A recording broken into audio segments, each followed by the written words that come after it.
Bonjour à tous. Est-ce qu'on voit bien mon écran? C'est bon. C'est bon.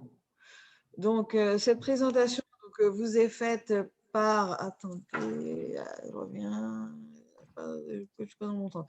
Donc, par les conseillers du commerce extérieur de la France, donc entre autres le groupe de Guadeloupe, mais on a une invitée donc, de New York qui est Séverine, Guadeloupe Tech. Et l'idée, c'est d'être prêt pour un salon tel que le CES. Donc, on a appelé ça Get Ready for CES.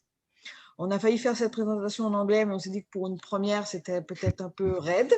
Mais la prochaine, c'est promis, elle sera en anglais.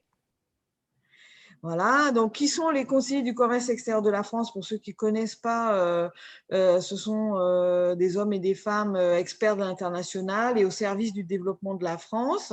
C'est à peu près 4000 chefs d'entreprise qui ont été triés sur le volet par le ministère des Affaires étrangères et qui sont nommés par le Premier ministre par décret. Donc, c'est en général des gens assez sérieux et sur lesquels on peut compter. Alors, ils sont bien sûr dans toutes les régions de France, mais ils sont surtout dans 150 pays. Voilà. Ils sont tous liés quelque part à l'international. Moi, pour avoir essayé une dizaine de pays, je peux vous dire qu'à chaque fois, j'ai été vraiment bluffée par la qualité des contacts. Voilà, les CCE, ce sont des gens sérieux, des gens bosseurs et sur lesquels vous pouvez compter partout dans le monde. Voilà. Donc, c'est pour ça que c'est important de les connaître. Il se trouve qu'il y a des CCE en Guadeloupe, donc ça c'est moins connu. On est un groupe où il y a, je suis moi-même, il y a Chantal Dagneau, Hervé Damoiseau, enfin on va les citer tout à l'heure. On est un peu dans des secteurs très différents. Alors, on a quand même pour spécialité la Caraïbe et l'Amérique. Mais bon, grâce à Chantal, on a un peu l'Afrique, l'Asie et l'Europe. Voilà.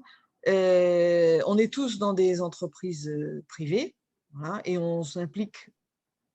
Alors, on est assez discret globalement, mais il faut comprendre que l'implication d'un CCE étant sérieuse, quand on fait quelque chose, on le fait extrêmement bien, et ce qui fait qu'on limite nos actions à des choses bien organisées. Les 4 missions des CCE, donc c'est des missions pour lesquelles en fait on s'est engagé. Donc le conseil au pouvoir public. Donc ça, mais aujourd'hui, la mission principale qu'on va essayer, entre autres, de faire, c'est l'accompagnement des entreprises. Les CCE accompagnent les entreprises dans leur développement à l'international par un suivi à long terme des projets.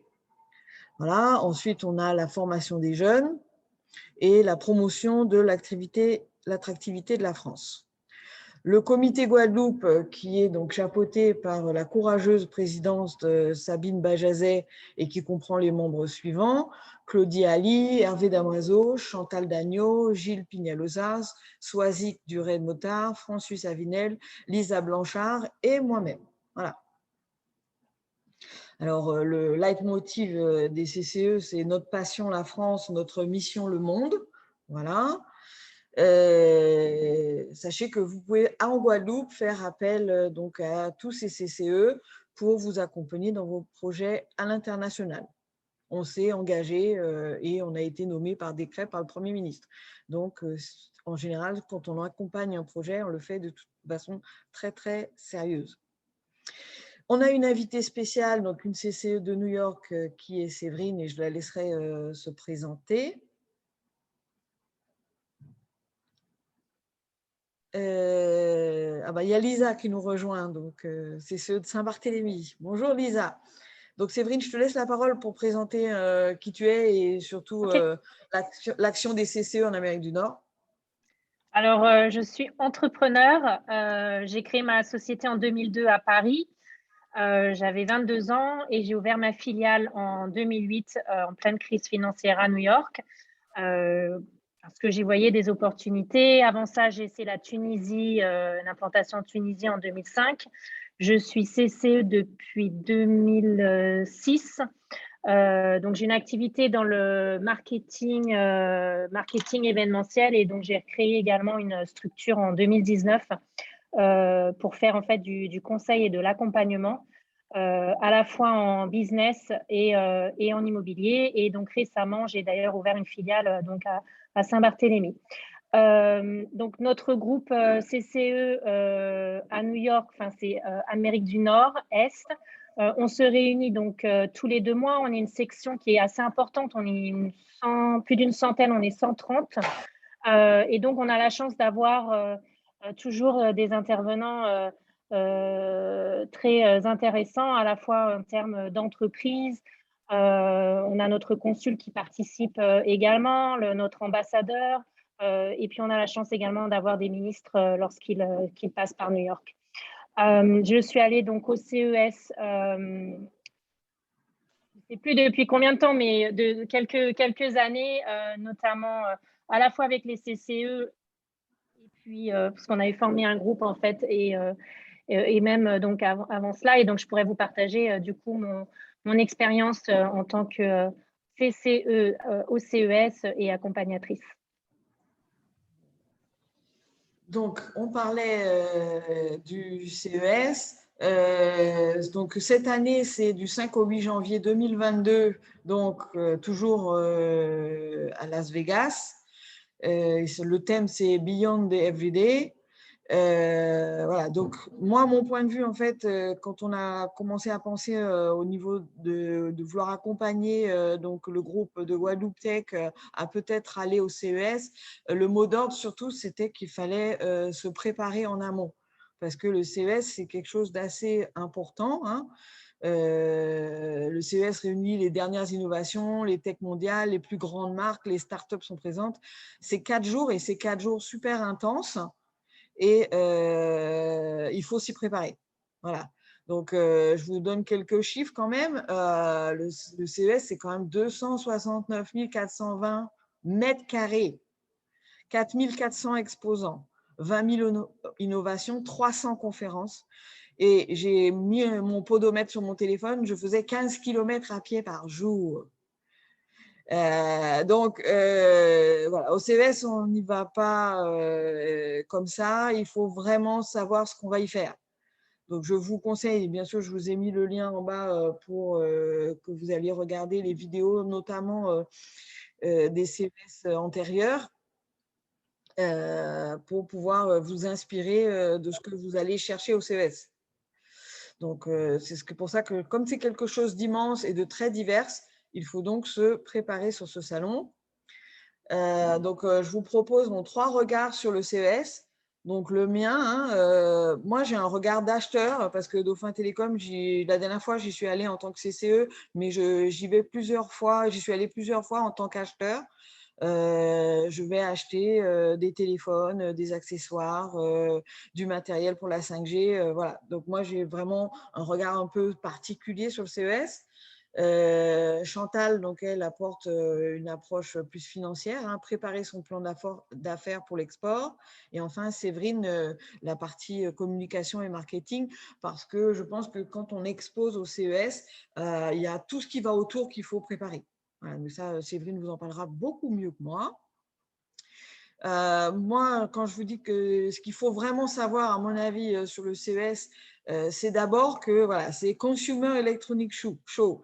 Donc, on ne se trompe pas sur les gens qui doivent exposer au CES. Voilà, ça doit être grand public et autour de l'électronique. Tout le reste n'a pas sa place au CES. Il y a d'autres salons hein, que le CES pour l'agriculture, je sais que sais-je, la bioéthique ou des choses comme ça. Mais le CES, c'est vraiment grand public et électronique. Il faut absolument parler anglais. Voilà. On ne peut pas se permettre de parler un peu parce que les opportunités qu'il y aura, il y a beaucoup de Français, hein, ça c'est vrai. Il y a un gros groupe de Français au CES. D'ailleurs, M. Chapiro, qui organise le CES, dit qu'il y a vraiment un lien très fort avec la France, avec le CES. Mais si vous voulez des opportunités d'affaires, il faut parler anglais. Voilà, parce que toutes les nationalités sont là. Vous allez avoir le monde entier sera présent et eux, ils ne parlent pas forcément français. Ensuite, une autre chose, à mon avis, quel que soit le niveau où vous êtes dans CES, parce qu'il y a 3 niveaux dans le CES, il y a l'Eureka Park, qui est vraiment l'endroit où il y a les startups. Il y a le salon du CES lui-même où là, il y a plutôt de l'électronique et de l'électroménager dans tous les sens du terme. Et enfin, l'étage du TUC qui est effectivement plus orienté pour les gouvernements et pour les opérateurs. Voilà. Donc, il faut absolument, à mon avis, quel que soit l'étage, avoir un produit fini ou un prototype terminé. Parce que tout le monde autour de vous a un prototype ou un produit fini. Pour vous donner des exemples, à l'Eureka Park, la dernière fois, il y avait Bob le lave-vaisselle, qui est maintenant un peu connu. Il y avait la machine à typonche. Voilà. Ça, j'avais trouvé que c'était plutôt parlant pour nous, sachant que nous, ça nous paraît complètement désuet qu'on n'arrive pas à mettre soi-même son citron dans le rhum, mais bon, voilà, pourquoi pas. Voilà, etc., etc. Et il faut absolument avoir un prototype pour aller au CES. Et enfin, il faut vraiment que ce prototype ou cette idée ou ce développement ait un brevet et toutes les protections de marque finalisées. Parce que effectivement, le CES a aussi un côté pillage industriel. Hein. Les gens viennent chercher des idées au CES. Ça, on ne va pas se le cacher. Et d'ailleurs, c'est très intéressant de remarquer que tous les ans, il y en a un qui n'est jamais au CES, qui a toujours en fait son espace dédié à part du CES, et c'est le groupe Apple. En fait, Apple n'est pas au CES pour des raisons effectivement d'espionnage industriel. Donc, si on est une start-up et qu'on veut être à l'Eureka Park au CES, à mon avis, il faut vraiment avoir bien déposé ses brevets. Voilà. Ensuite, il y a un point que je mets parce que cette année, voilà, c'est obligatoire. Les gens qui voudraient aller au CES, eh ben, il faut être vacciné pour aller au CES de Las Vegas cette année. Et enfin, moi, j'ajouterais comme dernier point, ce qui me concerne, que justement, je fais cette présentation parce que s'il y a des gens qui donc, parlent anglais, ont un prototype, ont tous leurs brevets qui sont déposés et sont motivés pour aller donc, au CES, ce serait vraiment très bien d'être accompagné par un CCEF. Donc, Guadeloupe, dans le groupe, si vous voulez un groupe proche, où on pourra faire le relais donc, avec le groupe de Séverine, donc, qui est le groupe Amérique du Nord-Est, qui est présent au salon. Hein, ils ont un groupe de CCE qui est présent au salon et qui peuvent accompagner les startups qui voudraient aller à l'Eureka Park cette année. Sachant que cette année, ça va être un peu spécial parce que le CES de l'année dernière était full digital. C'était très frustrant. Moi, j'avoue que j'ai trouvé très frustrant. D'un côté, j'ai eu toutes mes conférences dans mon bureau à Saint-Martin, donc ça, c'était pratique. Mais de l'autre côté, il n'y avait pas toute l'émulation CES habituelle. Et donc, du coup, je ne sais pas comment va être le CES de cette année. Voilà. Est-ce qu'il y aura beaucoup de monde? Est-ce qu'il y aura peu de monde? Les premiers échos que j'ai, c'est qu'il y aura finalement beaucoup moins de Français que d'habitude. Le village Baïséa nous a dit qu'ils avaient 5 candidats. L'IMT Startup nous ont dit qu'ils ne venaient pas cette année. Je n'ai pas demandé à la French Tech, mais Séverine, tu as eu un retour de la French Tech? Tu sais combien de candidats ils ont cette année? Non, mais en fait, il y avait le travel ban pour la métropole. Donc, je pense que ce qui a dû les limiter. Et en fait, il sera levé à partir de novembre. Donc, est-ce qu'ils vont avoir assez de temps pour se préparer ou pas? C'est la question. D'accord. OK. Et du coup, on a la Business France qu'on va avoir donc bientôt avec Guadeloupe Tech et à qui on pourra poser la question parce que c'est clairement eux qui organisent donc ce déplacement pour voir avec eux. Ensuite, il y a aussi la question tarifaire. Un pass CES, ça dépend, hein, l'organisation que vous avez, c'est entre 100 et 800 € en fonction de ce que vous voulez voir et du nombre de conférences auxquelles vous voulez assister, sachant qu'on ne peut pas tout faire. Donc, voilà, il faut choisir. C'est-à-dire que moi, je ne comprends pas les gens qui ont le full pass à 800 € parce que pour moi, tu ne peux pas tout faire. Tu ne peux pas faire les 3 étages du CES et tu ne peux pas faire toutes les conférences. C'est pas possible, c'est pas humainement faisable. Donc ça c'est le prix du pass. Ensuite le billet d'avion, en ce moment c'est un peu compliqué, mais c'est entre 500 et 1000 $ pour aller à Las Vegas depuis nos territoires. Et enfin, après, un espace à l'Eureka Park, Séverine, je ne sais pas si toi tu connais les prix, mais la dernière fois que j'ai regardé, c'est autour de 3 000 $ pour les 4 jours. Sachant que je pense que les autres espaces sont des espaces beaucoup plus gros, qui sont beaucoup plus chers et qui s'adressent à des entreprises beaucoup plus importantes que nos entreprises. Voilà. C'est-à-dire déjà au 2e étage du CES, les entreprises françaises qui sont présentes, c'est EDF, Total, Dassault, enfin voilà, des mastodontes. Donc ils ont des espaces énormes et du coup là les prix, j'imagine que c'est hors de prix. Mais Business France a toujours au 2e étage, la dernière fois, ils avaient une tente à l'extérieur et c'était vraiment sympa. Voilà. Donc, je vais laisser la main à Séverine, qui, elle, va avoir une approche beaucoup plus marketing. Voilà. Je veux aller au CES, qu'est-ce qu'il faut que je fasse, Séverine? Alors, je dirais plus que marketing, je voudrais vraiment avoir l'approche en fait en tant qu'entrepreneur et pas juste, je ne vais pas juste m'arrêter sur le marketing. Qui est en fait une approche à la fois sur le salon, mais qu'on peut appliquer aussi de manière générale quand on crée en fait son entreprise. Donc, bon, je voulais savoir un peu si vous avez déjà été au CES ou bien aux États-Unis. Donc, on a déjà un petit peu vu là à partir des participants. Moi, ce que j'aime utiliser, en fait, c'est la méthode des 5W, qui est le QQO-QCP en français. En fait, c'est toujours se poser les questions et les bonnes questions. Donc, aller au CES, quoi qu'il arrive, avoir un stand où y aller en tant que visiteur, donc exposant ou visiteur, il faut que ça soit, et ce sera de toute façon une bonne expérience. La différence, c'est que lorsqu'on est exposant, ça a un coût. Et donc, en fait, ce qu'il faut, c'est bien sûr rentrer dans son coût, y prendre toutes les opportunités possibles. Et comme le disait Ève, il y a énormément d'exposants, c'est très, très grand. On ne peut pas juste arriver et voir sur place ce qui va se passer. Il faut absolument, absolument se préparer. Donc, se poser dans les questions, c'est bien sûr, c'est quoi? On y va pourquoi? C'est quoi le what? Eh bien, c'est son produit. Est-ce que son produit, il est prêt? Ou son service? Enfin, là, on est sur du produit. Ce que Ève a dit, ce qui est très, très important, c'est de le protéger. Donc, c'est de regarder aussi ensuite ce que font les autres, en fait. Donc, il faut vraiment pouvoir se poser, en fait, toutes ces questions lorsque vous y allez.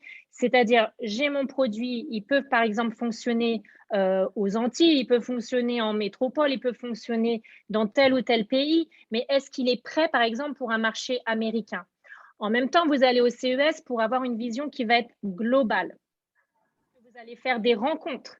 Ce n'est pas parce que le salon est uniquement aux États-Unis que vous allez faire votre business uniquement aux États-Unis. Donc, il faut pouvoir se poser toutes ces questions, en fait. Oui, j'ai un très bon exemple, Séverine. Bob le lave-vaisselle au CES aux États-Unis. Et maintenant, où est-ce qu'il se vend? Au Japon. Parce que dans les allées de ce type de salon, il y a des investisseurs. Moi, j'ai rencontré des investisseurs du monde entier. Le Japon, Taïwan, Philippines, Angleterre, Australie, ils sont tous là. C'est exactement ça. Donc, c'est sûr que l'anglais, il faut absolument pouvoir parler anglais, ou si vous ne parlez pas anglais, d'avoir quelqu'un avec vous, vous emmenez quelqu'un de votre équipe ou quelqu'un qui vous accompagne qui parle anglais. C'est absolument essentiel. Vous allez voir sur place, on parlait de Eureka Park, de la French Tech. Donc, la France, elle est représentée, on ne voit qu'elle, quasiment. Il y a vraiment sur tout un espace, on ne voit que la France. C'est magnifique. Sauf que il faut avoir la curiosité de sortir du village et d'aller voir ce qui se passe ailleurs. Parce que votre business, vous n'allez pas le faire entre les Français. Vous n'y allez pas pour ça. Vous n'avez pas besoin d'aller au CES pour ça. Vous n'y allez pas pour ça. Donc, vous allez bien sûr faire des connexions. Et ça, c'est super. Mais il faut aussi que vous soyez organisé, que vous puissiez avoir identifié avant les exposants. Donc, a priori, ils seront mis en ligne sur le site à partir de mi-octobre. Mais pas seulement le CES et les exposants, qu'est-ce qui se passe autour? Et c'est pour ça que c'est capital d'être sur place, en tant que visiteur ou en tant qu'exposant. Le business, vous n'allez pas forcément le faire sur votre stand. C'est un peu comme en politique, ça se fait dans les couloirs. Donc, c'est pour ça que c'est important d'avoir une présence physique. Vous allez avoir beaucoup d'événements, à la fois liés au CES ou bien qui n'ont rien à voir. Par exemple, avec les CCE, il y a des choses qui se sont organisées ou avec d'autres organisations qui ont été organisées dans des hôtels. Je me souviens avoir, par exemple, participé à un concours de pitch, par exemple. Donc, ce sont tout ça des opportunités, en fait, sur lesquelles vous devez avoir conscience et connaissance avant pour pouvoir vous y joindre. Donc, il y a donc différents événements de la sorte et également le network. Donc, le network, vous allez le faire tout simplement en parlant aux gens sur ces événements, dans les hôtels et bien sûr en vous baladant sur le salon. Donc, je pense que c'est important déjà d'y aller à plusieurs pour toujours avoir un relais. Quelqu'un qui reste, si vous êtes exposant, quelqu'un qui reste sur votre stand et une autre personne qui va se balader. Pour moi, ce sont des choses qui sont capitales. Vous posez les questions aussi de, OK, qui vous êtes, qui sont vos clients, est-ce que vous y allez pour trouver des partenaires ou des fournisseurs ou des investisseurs, mais aussi vos compétiteurs. Je me souviens avoir vu, par exemple, sur le côté français French Tech, des produits, ils n'avaient absolument pas conscience que qu'à un autre étage, par exemple, on voyait exactement les mêmes produits.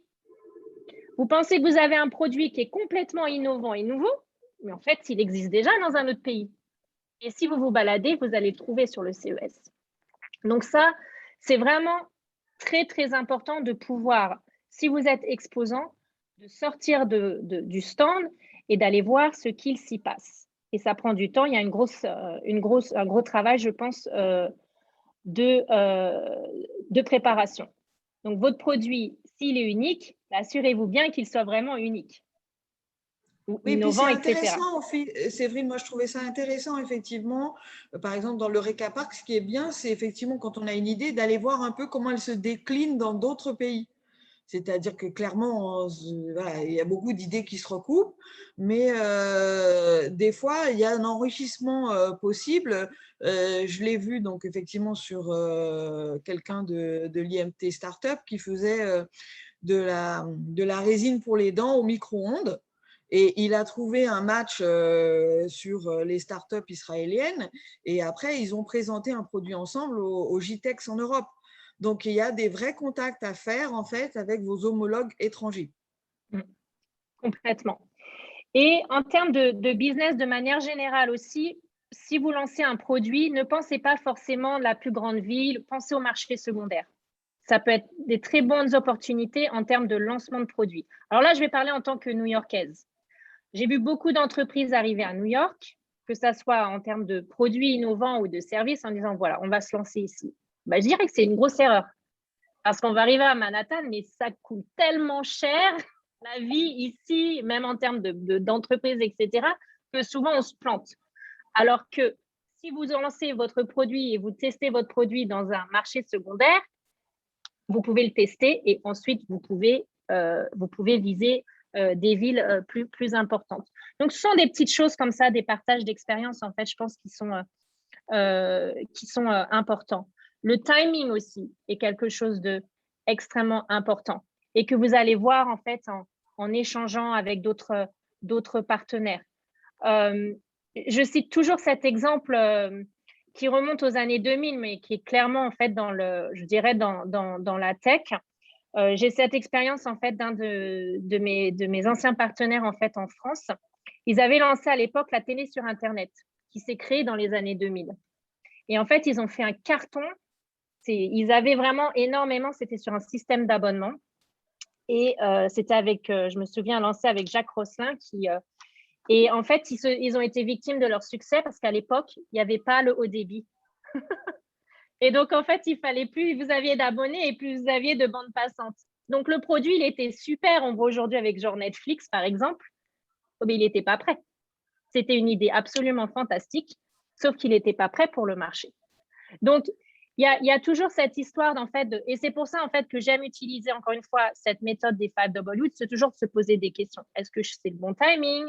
Qui vont être mes partenaires? Qui je suis? Quel est mon produit? Comment je le protège?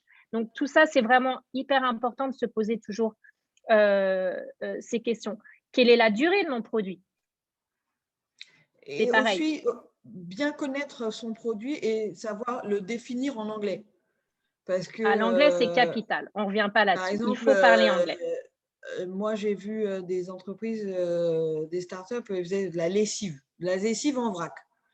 Mais quand il s'agissait de traduire ce qu'il y avait dans leur lessive en vrac en anglais, la catastrophe au pitch, la catastrophe.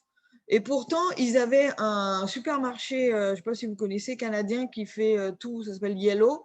Et ils étaient très intéressés par leur lessive en vrac, mais comme ils n'ont pas été capables de donner, bon, ils se sont recontactés après, j'imagine, mais sur le coup, au pitch, ils ont un peu fait un flop parce qu'ils ont été incapables de traduire en fait leur formule en anglais. Donc ça, c'est des choses, il faut bien connaître ses formules, il faut bien connaître son produit, savoir pouvoir… Donc l'anglais est important, mais même très poussé, hein, c'est-à-dire que voilà, mon produit, je suis capable de l'expliquer en anglais de A à Z. Voilà, ça c'est vraiment la partie préparatoire. Ensuite, il y a aussi, moi, si j'investis dans un stand, c'est-à-dire je vais aller mettre 3 000, 4 000 dollars dans le CES, eh ben, il faut que j'arrive à trouver au moins un client qui me rapporte ces 3 000, 4 000 dollars. Ah oui. Voilà. Et ça, il va falloir prendre des rendez-vous.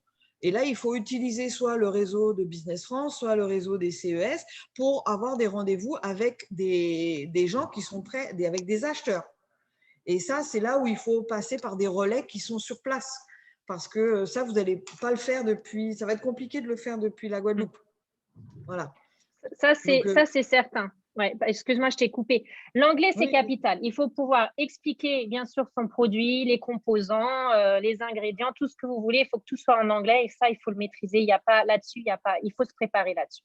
Je veux dire, il faut absolument pouvoir parler anglais. Et pareil, toutes vos communications doivent être en anglais également. À la fois dans votre demande de rendez-vous que dans votre suivi. On va y venir aussi. C'est un événement, c'est 4-5 jours qui sont extrêmement intenses. C'est super à vivre. C'est un super événement. C'est très… et d'où l'importance, je pense, d'être sur place. Ce n'est pas du tout la même expérience que d'aller sur place. Et en plus, c'est Vegas. Je veux dire, ça reste Vegas. C'est vibrant. Toutes ces rencontres, etc. Ce côté business et derrière également le suivi. C'est très important. Donc, il faut que vous puissiez avoir une communication écrite en anglais. Il faut que vous puissiez avoir des brochures en anglais, vos cartes aussi en anglais. Alors, c'est des petites astuces, par exemple, mais aux États-Unis, le format des cartes, le format en général est différent que le format en France. Par exemple, les cartes en France sont plus grandes, donc vous ne pouvez pas les mettre dans votre porte-carte. Donc, ce sont des petits détails comme ça. Les tailles sont différentes. On n'utilise pas, par exemple, un papier A4, on va utiliser un papier Letter US. Donc, ce sont des petits détails en fait qui peuvent montrer, par exemple, si vous imprimez vos cartes dans le format, par exemple, US, boum, c'est bon. Si c'est une carte française, elle ne rentre pas. C'est vraiment, là, je rentre vraiment dans des petits détails d'expérience. Mais je pense que il faut effectivement que… Les vidéos, parce que l'année dernière, quelle frustration, les vidéos en français, ça, c'est pas possible. C'est-à-dire que si vous ne venez pas au CES, que vous avez l'opportunité, on vous dit, voilà, on vous donne l'opportunité, c'est déjà une fenêtre ouverte de faire une vidéo de votre produit, mais il est impensable de faire votre vidéo en français. Et pourtant, l'année dernière, je peux vous dire qu'il y a plein, même des grands groupes qui ont fait des vidéos en français. Mais pourquoi faire? Voilà, vous avez utilisé de l'argent, de l'espace pour rien. Voilà, la vidéo, si vous en faites une, elle doit être faite en anglais. Voilà, et elle doit présenter votre produit. Ça, c'est voilà, on est au CES. Au CES, on vient voir des produits. Les investisseurs, ils viennent voir des produits. Donc, si vous faites une vidéo, qui vous êtes, on est certainement des gens formidables, mais les acheteurs, voire même moi, je viens acheter un produit. Donc, si je vois une vidéo sur tout à fait autre chose, mais je vais zapper et je vais passer aux autres vidéos qui sont sur des produits. Et d'ailleurs, là, j'invite tout le monde à visualiser les vidéos des autres. Voilà. Et si vous ne pouvez pas aller au CES, je vous invite vraiment fortement à être au moins visualiser la partie digitale. Il y a vraiment beaucoup à apprendre sur la façon, en plus, les produits qui sont au CES sont vraiment les produits qui vont sortir sur le marché dans les 5 à 10 années à venir. Et ça, je le remarque chaque fois. Hein. Tous les produits, je vais prendre par exemple les fontaines à condensation. J'ai ramené ça du CES il y a 5 ans et c'est le grand truc.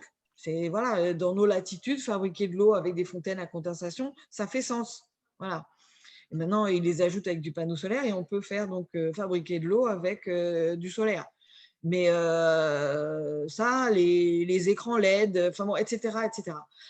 Au CES, on verra les produits qui seront sur le marché dans les 5 à 10 années à venir.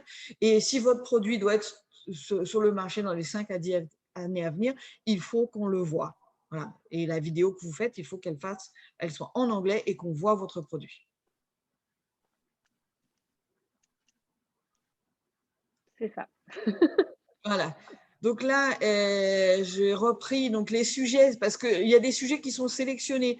C'est comme la liste des participants qui va arriver au mois d'octobre. Là, pour l'instant, on n'a que les grandes lignes qui sont sur le site. Donc, petit à petit, ils vont enrichir en fait les thèmes. Et on aura aussi les thèmes de conférence avec les participants. Voilà. Et ça aussi, c'est très intéressant. Il y a vraiment tous les sujets. Donc, cette année, il y a la 5G et les objets connectés. Tout ce qui est donc, alors, advertising, entertainment et content, ça, c'est plutôt tout ce qui est contenu digital, hein, des jeux, voilà. Tout ce qui est donc automotive, ça, c'est tout ce qui est voiture autonome. Donc ça, pour ça, le CES, c'est génial parce que vous avez la voiture de demain, vous la voyez progresser d'année en année. Et voilà. Le blockchain, bon, ça parle de soi-même. Il y a un gros secteur santé et bien-être. Voilà, donc ça, c'est intéressant. Il y a même cette année, j'ai vu un prix, il y a un pitch pour un concours sur des startups qui voudraient faire de la santé pour les femmes dans les pays en développement. Et notre zone Caraïbes est ciblée. Voilà.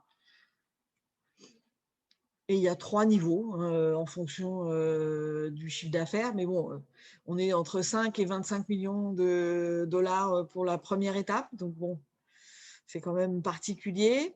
Bien sûr, il y a la maison et la famille. Mais quand on entend la maison et la famille, c'est qu'effectivement, au CES, il y a le frigo de demain, la télé de demain, la maison de demain. Donc, bien sûr, tout ce qui est Alexa et compagnie, voilà, il y a des démonstrations incroyables.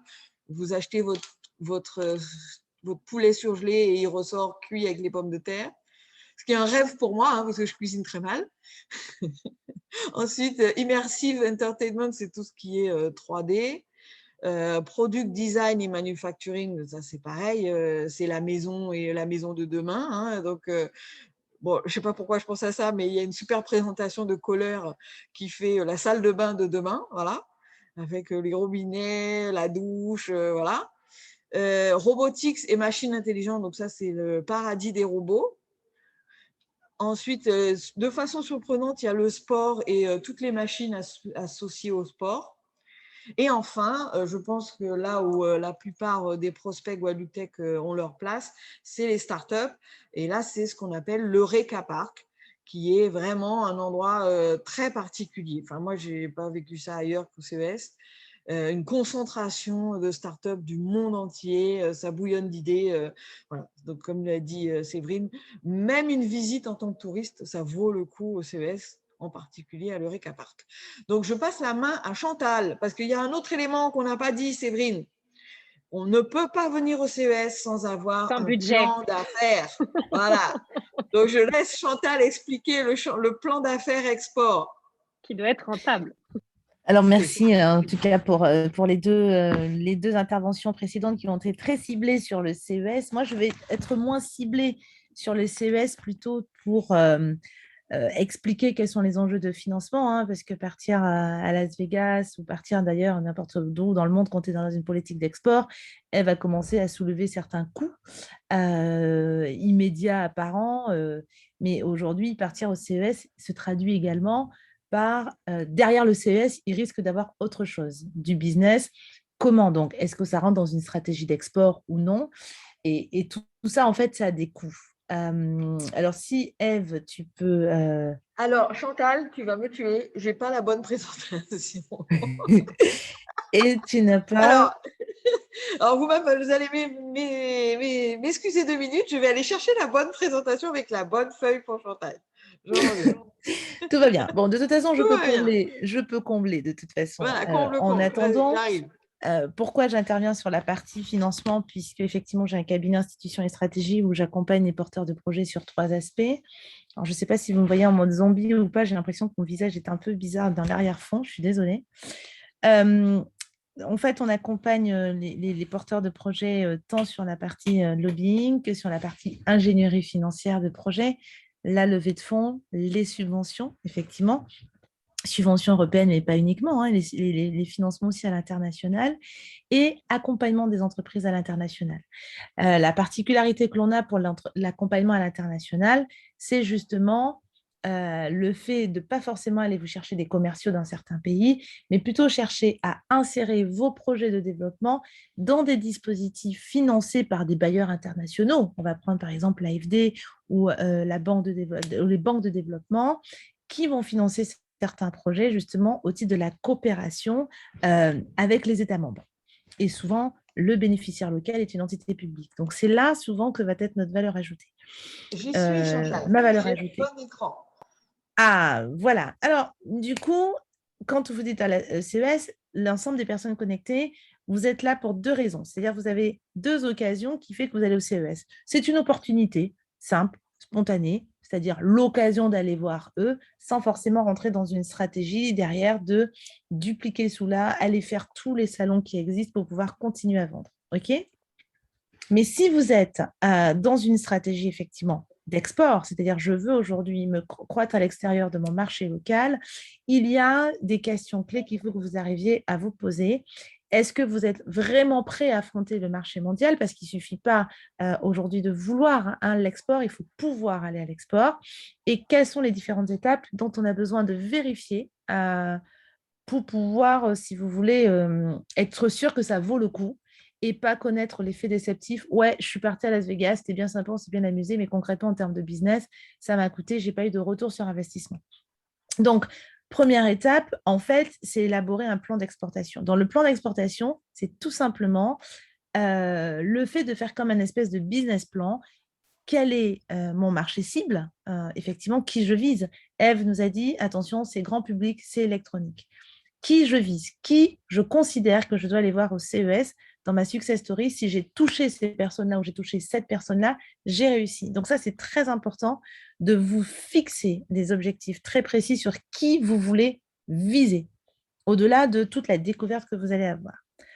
Ensuite, on a vouloir faire affaire avec les grandes entreprises, clairement, puisque c'est l'occasion, hein, dans le cadre du CES, de pouvoir envisager cela.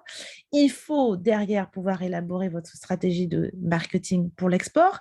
Attention, qui dit export, surtout si vous vendez des produits, il y a des coûts d'exportation, des coûts douaniers également, toute une adaptation peut être nécessaire, surtout pour les États-Unis. Vous savez que le voltage n'est pas le même, donc on a tout un paramétrage complémentaire à devoir ajouter dans votre production. Donc, il y a un enjeu sur la production également. Et ensuite, tout l'enjeu d'expédier mes produits. Si je vais au CES et que je me retrouve avec 1000 commandes, combien ça va me coûter? Alors, les éléments clés, c'est aujourd'hui, ai-je les moyens de pouvoir partir au CS, mais surtout, ai-je les moyens de pouvoir envisager de répondre aux retombées du CES. OK? Donc là, généralement, vous pouvez avoir des aides qui peuvent vous permettre d'envisager cela. Vous connaissez certainement le chèque relance export par BPI qui vous accompagne pour pouvoir justement faire ce genre de voyage dans le cadre de prestations collectives pour pouvoir découvrir. Mais derrière, vous allez vous dire, mais moi, en fait, j'ai besoin de 100 000 ou 200 000 pour pouvoir faire face à cette nouvelle demande que j'ai été créée à travers le salon. On a les assurances prospection BPI qui sont aussi une aide qui permet de pouvoir poursuivre votre développement à l'export. Mais fondamentalement, pour pouvoir envisager l'export, il est quand même recommandé d'avoir au moins 2 à 3 ans d'existence de manière un peu avérée, c'est-à-dire l'équivalent de 3 bilans, qui vous permet déjà de montrer que vous avez une certaine stabilité sur votre propre marché local, votre marché domestique, on dit. Pareil, envisager l'export, nécessite que vous avez déjà atteint une maturité sur votre projet ou sur votre service ou sur votre produit. Attention, Chantal, juste une chose. Je suis d'accord avec toi, si tu es au deuxième étage avec Business France du CES, mais si tu es à l'Eureka Park, c'est que des startups. Donc, Alors elles n'ont voilà, pas j'y arrivais. forcément de J'y 3 ans. arrivais, Et effectivement. voilà. Donc là, dans ces cas-là, c'est un peu particulier. Oui, mais justement, c'est parce que c'est particulier que je n'ai pas voulu le prendre, mais je voulais simplement le préciser que le schéma que je donne, c'est un schéma plus ou moins générique, sauf effectivement quand on va sur des salons très spécifiques purement start-up, où justement, c'est tout sauf des entreprises qui existent depuis 2-3 ans, puisqu'elles sont débutantes, bien que la définition de start-up aussi, on peut y voir, il y a des boîtes qui pendant 10 ans sont assimilées Et pour des Chantal, start-up. là, je voudrais vraiment avoir ton retour parce que start-up ne veut pas dire que tu n'as pas de plan d'affaires, Voilà. surtout à l'Eureka Park et surtout au CES. Non, Parce que j'ai vu des start-up, voilà, il faut bien connaître combien ça coûte pour faire son produit parce que les exactement. investisseurs qui se promènent dans les allées, ils vont s'arrêter, ils vont dire combien ça coûte. Voilà, exactement. Alors, il y a deux Et choses. combien ça coûte pour l'emmener chez moi Voilà, aux voilà. États-Unis, au Japon, en Chine, voilà. L'export, il y a un domaine sur lequel, quand vous envisagez l'export, il faut que vous cherchiez à vous former. Donc, il y a les CCI pour ça, il y a les CEF, on est là pour apporter des réponses sur les aspects complémentaires de votre vente. Aujourd'hui, c'est quand vous avez des demandes de devis par des étrangers, il ne suffit pas de dire ben, ça va vous coûter tant, vous devez maîtriser l'aspect douanier, l'aspect taxation également, les nomenclatures et tout ce qui est l'expédition au sens large. Alors, c'est d'autant plus vrai pour des produits, un peu moins pour des services. Effectivement, si vous vendez une application ou des services immatériels ou dématérialisés, effectivement, il y a certains enjeux qui changent. Attention à ces notions de les aspects, les obligations fiscales également, réglementaires, s'enregistrer en tant qu'opérateur effectivement étranger. Donc, il y a tout un tas de démarches. Aujourd'hui, beaucoup d'informations sont quand même assez disponibles sur les sites Internet et je répète encore, d'autres organismes qui peuvent vous accompagner. Mais l'impact financier, c'est souvent 5 fonctions. Quelle est ma fonction financière? Ai-je les moyens si aujourd'hui je produis tant, ça me coûte tant, 100 000 euros. Si je double la production pour pouvoir répondre justement à une demande d'export, si je bascule à 200 000, est-ce que j'ai les moyens de supporter cela? Si je n'ai pas les moyens, en autofinancement ou en fonds propres, suis-je en moyen de pouvoir faire appel à un prêt ou tout l'accompagnement que je viens d'évoquer? Je ne suis pas forcément rentrée dans les détails, mais vous avez compris. Ou sinon, si ce n'est pas sous ces formats-là, quelles sont mes sources de financement complémentaires pour pouvoir rentrer dans cette stratégie export? Ensuite, on est sur la fonction ressources humaines, qui a un coût. C'est souvent très, très, très souvent sous-évalué dans les entreprises, qu'elles soient start-up ou bien avérées. Souvent, le directeur commercial va dire on commence par CES, on fait un peu, et puis selon la demande, on essaiera d'adapter. Il faut prévoir très rapidement une ressource dédiée quand on rentre dans une stratégie export. C'est une ressource qui se chiffre avec des coûts et notamment les fameux VIE. Je sais qu'il y a eu beaucoup d'événements aussi là-dessus qui sont un véritable complément de ressources humaines au titre de l'export, qui se trouvent financés aujourd'hui beaucoup fortement par l'État. Il y a une forte incitativité là-dessus, donc je vous invite à clairement savoir, en tout cas, l'intégrer et l'envisager. Ensuite, au niveau de la fonction de marketing, donc Séverine l'a très bien dit, sur les conseils, mais n'oubliez pas que ça aussi, ça a un coût, nécessité de traduction, peut-être du site en multilangue, tous ces aspects-là, qui sont aussi des coûts non négligeables, voire d'interprétariat, si Ève nous dit il faut parler anglais clairement. Donc, gros problème quand on parle anglais, comment on fait pour pallier cela? Est-ce qu'on n'y va pas ou est-ce que justement, il y a des solutions qui peuvent permettre de… Donc ça fait partie des stratégies à pouvoir élaborer. Et puis, la fonction aussi un petit peu support, logistique et transport, comme j'ai pu dire tout à l'heure. Donc, le plan d'affaires est vraiment important. Il faut faire cet exercice-là et souvent, on peut en avoir une SATS sur un espèce d'exécutif summary qui reprend un peu ce que Séverine disait, le why, pourquoi, comment. En face de chaque réponse que vous allez apporter, essayez de chercher à y mettre un coût en face, assimilé, et de voir comment ce coût, vous allez le financer. Il y a certains coûts qui pourront être subventionnés. Les régions aussi peuvent intervenir là-dedans, mais il y a des coûts qui seront incompressibles que vous ne pourrez pas arriver à réduire clairement. Mais il faut toujours penser que les salons sont une occasion de plus de vendre, mais vont, si ça fonctionne en réalité, si ça marche pour vous, vont engendrer des coûts supplémentaires d'organisation pour faire face justement à cette croissance.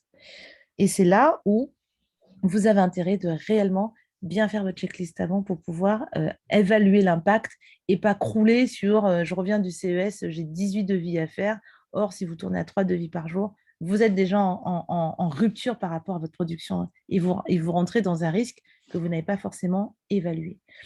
Donc voilà, en gros, ce que je peux dire sur les points clés que l'on peut envisager par rapport au financement, par rapport à ces enjeux de plan d'affaires d'exportation, qui peuvent être un mix entre l'effort financier que vous allez faire vous. Mais je vous rappelle encore une fois que même le CES, normalement, peut être subventionné dans le cadre du chèque relance export au titre de la prestation collective. Donc, ça peut réduire le coût. Mais pour en bénéficier, vous devez faire appel à des sociétés qui sont agréées par la BPI. Donc, je ne sais pas si Eve a des compléments d'informations à apporter à ce sujet, mais en tout cas, j'attire votre attention dessus. Sur ça. Et puis nous, en tant que CCE, effectivement, notre rôle, c'est de pouvoir apporter des conseils bien spécifiques selon les besoins, selon les thématiques et puis selon le secteur, ce que vous visez. Juste un petit point, Chantal. Je pense que pour le CES spécifiquement, vu que là, on est sur CES, mais pour globalement les marchés à l'international, il est important d'avoir un plan d'affaires au format anglo-saxon. Oui. Parce que, on va venir à ce que Séverine disait. Vous avez inventé un produit, mais en fait, vous n'êtes pas tout seul à le récapac. Il y en a un autre qui a inventé un produit similaire. Mais si vous arrivez avec un plan d'affaires au format français, avec, par exemple, ce qui est l'équivalent, nous, on a l'EBE, c'est-à-dire qui explique la rentabilité du projet. Et il faut savoir que la contrepartie de l'EBE dans le plan d'affaires anglo-saxon, c'est l'EBITDA. Le seul truc, c'est que si tu ne retraites pas ton EBE pour avoir exactement l'EBITDA, ton projet, il sera entre 10 à 20% moins rentable que ton équivalent anglo-saxon. Exactement. Donc, je voudrais ajouter… Oui, vas-y. Non, je voudrais, ça reprend aussi par rapport à tout ça et par rapport aussi au coût budget. Je conseille toujours, et j'ai toujours dit à tous mes amis, les entrepreneurs, whatever, et je pense que c'est important quand on va à l'export et c'est souvent sous-estimé. Il y a 2 personnes qu'il faut absolument contacter lorsqu'on va à l'export et sur lequel il ne faut pas ni sous-estimer, je dirais même négocier les coûts, les frais. C'est l'aspect juridique. Parce que le produit, je vois juste sur les États-Unis, peut s'adapter dans un État et pas dans un autre État. Exactement. Donc, je pense que l'aspect juridique en termes de business, d'avoir un avocat qui est là pour conseiller en termes de contrat, en termes de, on a parlé de dépôt. Votre produit peut être déposé, votre brevet, par exemple, en France, mais est-ce que ça le couvre à l'international? Ce n'est pas sûr. Donc, l'aspect légal est extrêmement important.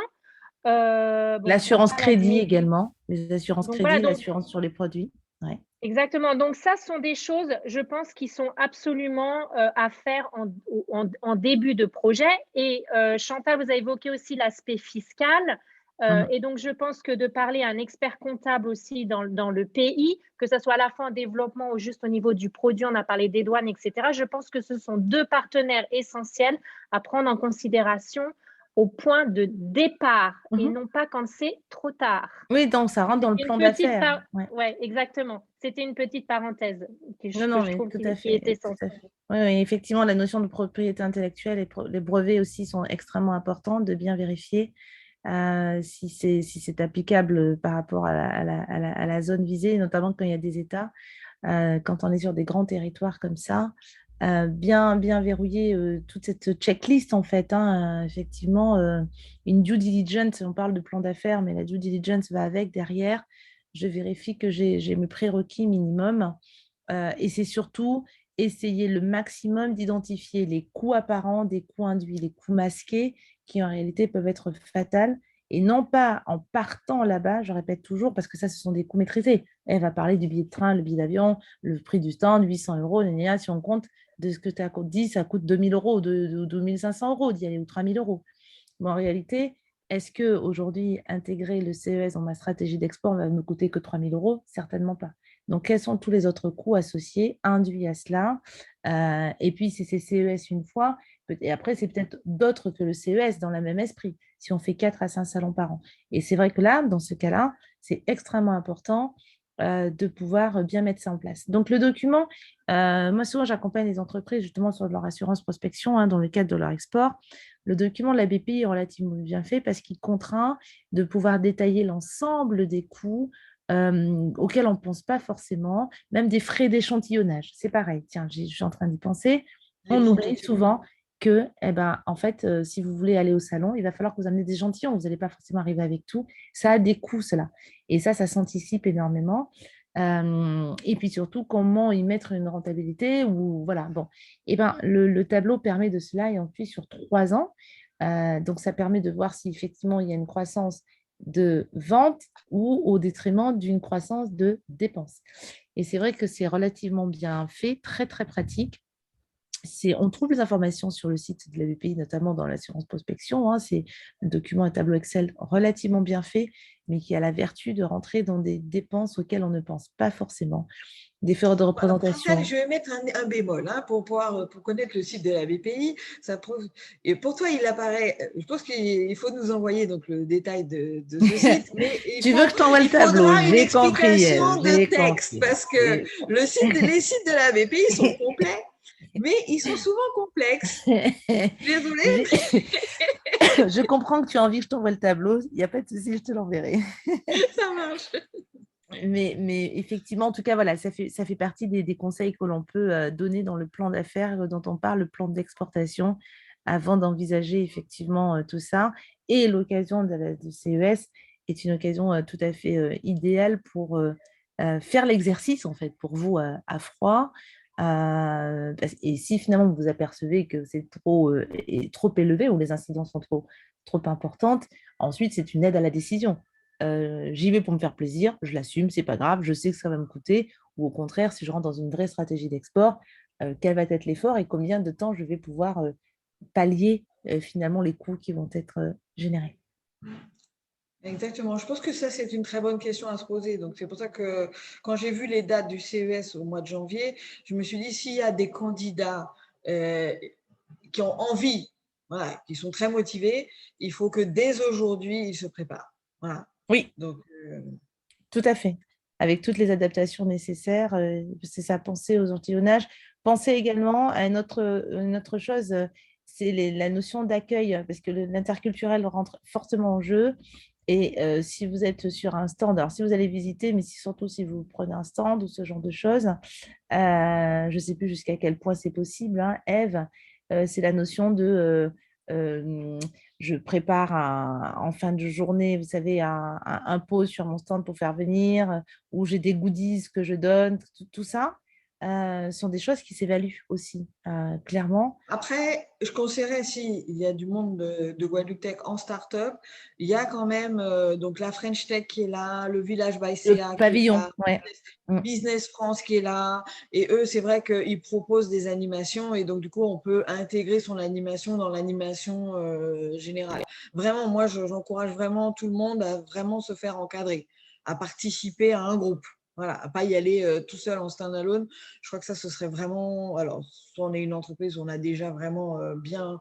Notre produit est bien défini et tout est déjà tout bien carré et c'est possible. Ou sinon, effectivement, il vaut mieux y aller en groupe, comme disait Séverine. Exactement. Donc, voilà un peu, moi, les conseils que je peux donner. Donc, du coup, Ève, peut-être que je peux te laisser conclure. La conclusion, c'est qu'on vient de le dire, c'est il faut… voilà, ça, c'est ce que tu viens de dire. En fait, moi, ce que je propose, parce qu'effectivement, ça, c'était une première session, et si on fait d'autres sessions, moi, je propose qu'elles soient en anglais et qu'elles soient spécifiques, c'est-à-dire faire une session sur la partie plan d'affaires, une session avec Business France, une session avec French Tech, une session avec le village Baïséa qui va au CES. Voilà. Mais avant de pouvoir faire ces sessions ciblées, il faudrait un groupe d'entreprises intéressées et motivées, voilà, qui ont compris un peu tout ce qu'on a expliqué aujourd'hui. Je propose qu'elles passent par Guadeloupe Tech pour qu'on puisse créer donc, ce fameux groupe. Donc, on a proposé donc, que vous envoyez vos candidatures donc, sur l'adresse de Guadeloupe Tech. Et de là, on fera un groupe, voilà. Là, on était sur Get Ready for CES et la prochaine fois, on sera Let's Go CES. En tout cas, n'hésitez pas, avec grand plaisir, vous avez nos mails, de poser des questions et de voir si on peut vous aider sur différents aspects. Ça sera avec grand plaisir. Voilà, donc je sais que la présidente des CCE de Guadeloupe est là, Sabine Bajazet. Alors Sabine, est-ce que tu veux avoir le mot de la fin? Oui, bonjour à tous. Je rejoins Ève sur sa conclusion. Il est très important de se préparer en anglais. Si la personne qui porte le projet n'est pas complètement bilingue, ben, qu'elle emmène quelqu'un de bilingue avec elle. Cette personne peut être partagée en termes de frais. Cette personne peut être partagée entre plusieurs porteurs de projets. Mais ce qui est important de faire passer, c'est la passion pour son projet. Et ça, le porteur de projet a dans son cœur. Donc, c'est important de se préparer, de répéter. N'hésitez pas à vous mettre devant un miroir et de répéter votre speech en anglais de façon à vraiment impressionner. Tout à l'heure, Chantal a parlé de goodies et de petits pots pour attirer du monde sur le stand.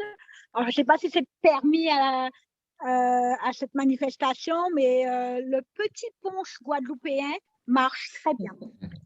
Ça attire beaucoup de monde et ça permet autour d'un apéro de parler de son projet, de faire des démonstrations, de passer une petite vidéo en background. Mais surtout, il faut vraiment se préparer très bien.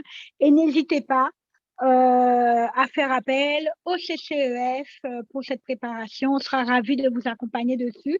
D'ailleurs, nous avons en cours avec Guadeloupe Tech un partenariat pour financer certaines dépenses liées au déplacement pour le lauréat s'il participait à cette manifestation. Et nous tenons à financer cette personne. Nous sommes ravis de le faire, en tout cas. Bah, écoute, ça c'est super, Sabine, merci. Ça, c'est ce qu'on appelle une conclusion, Sabine, hein, je te le dis. Ça, c'est la conclusion. Ça, c'est une vraie conclusion. Je suis très content que ça soit affirmé, confirmé. C'est très bien. Et ça va peut-être en motiver quelques-uns en plus. Exactement. Il y a 19 personnes qui l'ont entendu. En tout cas, merci à tous pour l'écoute. Voilà. J'ai vu que Betty avait levé la main. Ouais, Betty, tu veux dire un mot? ça. Alors, est-ce que, Ève, tu m'autorises à vous abandonner à minuit 10? Oui. Merci, Chantal. À très Merci bientôt. beaucoup, Chantal. Merci à tous et à très bientôt. Bye bye. À bientôt. Betty, tu avais demandé à prendre la parole. Ton micro est coupé là.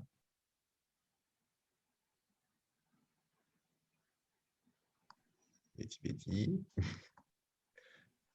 Bon, il y a peut-être un souci technique. Est-ce qu'il y a éventuellement quelqu'un d'autre qui avait une question? Est-ce qu'il y a des questions, oui. On va pouvoir aussi libérer Séverine. Alors, pas de questions. Alors, c'est Eric Vivien. Pas de questions, mais j'ai pour vous remercier de la qualité du contenu, qui était très instructif. Je vais relayer en interne auprès de la présidente chez moi en Guadeloupe, qui pourrait être intéressée donc, pour un projet que l'on porte depuis quelques mois. Donc, après avoir écouté le webinaire, elle me dira voilà, si elle veut contribuer à la prochaine étape donc de préparation en full English. Super. Merci encore. Alors que je vais faire comme Sandrine, je crois. Peut-être Sandrine qui est partie. Mais il est Séverine. minuit et demi, là, je Chantal. crois. Et donc, remercier donc, Guadeloupe Tech et tous les participants. Et puis, la prochaine étape, si l'aventure, en tout cas, Alizé souhaite rejoindre une contribution au CES pour 2022. C'est parfait. À bientôt. À Merci bientôt. beaucoup, Merci, au revoir. Eric. À bientôt. Au revoir. Betty, je t'ai mis en Mm. co-hôte. Peut-être que là, ça va pouvoir fonctionner sur le micro. Est-ce que tu peux réessayer? Bon. Ou sinon, j'ai vu que tu avais mis un petit mot dans la discussion qui disait, voilà, qu'en est-il de l'aide du ministère de l'Outre-mer pour cofinancer une délégation? Je ne sais pas si c'était uniquement ce point-là. J'avoue que Est-ce je que vous n'en sais avez? absolument rien. Déjà, Sabine nous a fait la surprise bien agréable de dire que les CCE accompagneraient donc un candidat au CES. Donc ça, c'est déjà bien. Pour ce qui est d'une délégation, c'est pareil. Ça se prépare. Voilà, pourquoi on va en délégation au CES? Voilà. Et moi, je n'ai pas de sujet à part vouloir vous aider à monter une délégation au CES, mais il faut avoir des objectifs clairs et qu'il y ait un vrai retour sur participation. Alors, pour avoir un début de réponse, et je pense que c'est à ça que Betty fait allusion, il y a des dispositifs qui existent alors, via Business France de mémoire, mais qui sont financés par des fonds du ministère de l'Outre-mer, qui sont là justement pour aider enfin, pour réduire les coûts de tout ce qui est délégation et des marchés export pour les entreprises des DOM et des Antilles particulièrement. D'accord. Alors, oui, j'appuie ce point. Il est effectivement possible de monter un dossier avec Business France. D'ailleurs, je rencontre le délégué de Business France la semaine prochaine, je lui en parlerai. De monter un dossier avec Business France, ça doit être un pavillon collectif. Et à ce moment-là, effectivement, le ministère de l'Outre-mer prend 50% en charge des frais de location de stand. Alors, les billets et les frais de déplacement ne sont pas inclus, mais la location de stand peut être prise en charge par Business France. D'accord. C'est ça. Ok, C'est bah, ça. écoutez, pourquoi pas. Moi, j'ai vraiment pas nos limites. La seule chose, c'est que soyez nombreux à vous inscrire. Voilà, parce que je rappelle, pour aller à CES, il faut un prototype, des brevets à jour. Voilà, donc pour faire un pavillon, il en faut beaucoup. Donc, inscrivez-vous et on fera un pavillon Guadeloupe avec plaisir. C'est ça. Et je pense que ça fait le lien pour ceux qui sont présents avec la commission qu'on a sur la partie export et plus largement coopération avec les autres systèmes tech dans le monde entier d'ailleurs, hein, il n'y a pas de limite. Et donc, ceux qui sont intéressés par ces thématiques, que ça soit pour leurs entreprises directement ou bien pour accompagner parce qu'ils ont du réseau et que ça les intéresse de travailler sur ces sujets-là, il ne faut pas hésiter à vous signaler à la même adresse email d'ailleurs, hein, contact@guadeloupetech.com, parce que les commissions là, vont recommencer à être actives et on compte justement sur la présence d'un maximum de personnes pour travailler sur ces sujets-là. Donc, Voilà, même si donc ce n'est pas on pour un peut départ au CES, il y a des occasions et même si ce n'est pas forcément pour des missions, mais même dans la logique de se préparer ensemble, parce qu'aujourd'hui, on peut faire de l'export à distance. On est dans le numérique, on a cette chance-là. Donc, cette commission-là aussi aura pour objectif de voir comment on arrive comment dire ça, à aller chercher du business, des marchés à l'extérieur, des opportunités à l'extérieur. Ben, après, je pense qu'il faut quand même se projeter parce que comme CES, donc c'est 5 au 8 Oui, janvier, que vont arriver sur le site du CES à peu près autour de octobre-novembre plus de contenu. Donc, ce que je vous propose, c'est peut-être de laisser donc l'ouverture des inscriptions pour Get Ready pour CES jusqu'à début novembre. Et à ce moment-là, on ok, fera une session donc qu'avec les gens qui se sont inscrits. ok, super. Ça me va. Voilà. Enfin, moi, il me semble que c'est la bonne étape. Sabine, qu'est-ce que tu en penses? Excellent, Eve. Donc, début novembre, on se revoit. Et cette fois, cette session, je préviens tout le monde, elle sera uniquement en anglais. Yeah. Has to be. Has to be. Donc, début novembre. Donc, tous les gens qui sont intéressés pour créer donc, un groupe ou être candidat au CES, pour aller au CES 2022 ben, doivent avoir répondu avant début novembre. Parfait. Parfait. Bon. Merci beaucoup à tous. Je ne sais pas si Séverine est encore là, elle est peut-être partie. Voilà. À très bientôt. Il y a Au juste, revoir. Eve, il y a juste un petit mot là sur les critères Sûr. pour les gens qui cherchent des business angels, des investisseurs. Est-ce que c'est aussi possible en tant que visiteur? Mais a priori, de ce que j'ai entendu, la logique est plus pour des gens qui soit exportent et des investisseurs passent, mais il n'y a pas vraiment en fait de stand d'investisseurs où on peut faire le tour en vrai. Si je Non, comprends ce n'est bien comment ça pas s'organise. l'esprit du salon. L'esprit du salon, c'est voilà, Consumer Electronic Show. Voilà, donc l'esprit du salon, c'est j'expose un produit et les investisseurs ou acheteurs, hein, parce qu'il y a des acheteurs aussi, viennent et voilà, soit investissent dans votre produit parce que vous êtes une start-up et permet d'en fabriquer plus, soit achètent des produits sur les autres niveaux du salon. C'est bien ce que j'avais compris aussi. Donc, ça Ce n'est sera pas un dans salon d'autres cadres. d'investissement, clairement.